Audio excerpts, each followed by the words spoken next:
So in this short video I'm going to show you just half a dozen of my images. Some of them have become quite iconic images for me. I'm just going to explain a little bit about them, how I took them, and what is it about them that makes them so special, and give you a few tips and ideas to how you can replicate that in your own wedding photography. Okay. This is probably my most iconic image. I use it in most of my advertising as it really stands out. It was shot quite a few years ago. It's a Spanish wedding in Marbella. They were about to walk in for the meal and I noticed that the wind was kicking out the veil, quite a long veil. And so I just positioned myself and fired off a few shots. I angled the camera slightly just to get a bit more of the veil into the shot. You could have posed this. I didn't on this occasion, but you could have posed it if you saw the wind picking up like that. I then put it into Lightroom, put it in black and white, as I felt that would make the image stand out a bit more. I upped the contrast and I upped the blacks to try and throw the people in the background into darkness a bit more, and to make the whole image seem that bit more punchier and that bit more stand out. So again, this is probably my most sort of iconic image. This is probably for me the best image I've ever taken at a wedding. Fortunately it was the thing of a very famous photographer in Marbella, and so I'm quite glad I produced some good work at his wedding.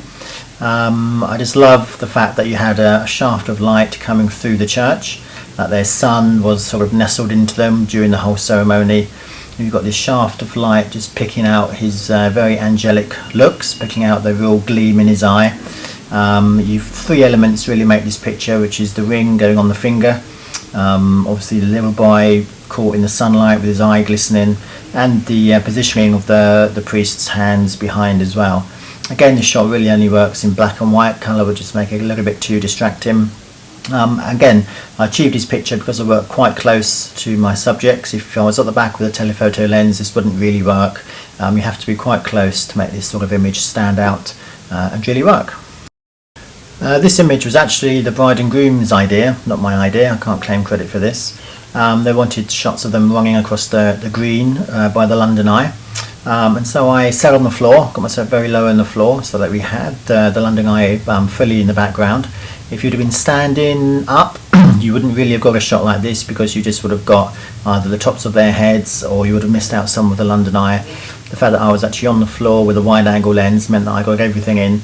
I asked them to run towards me and to run past me and to keep running, which is exactly what they did. This was just one take.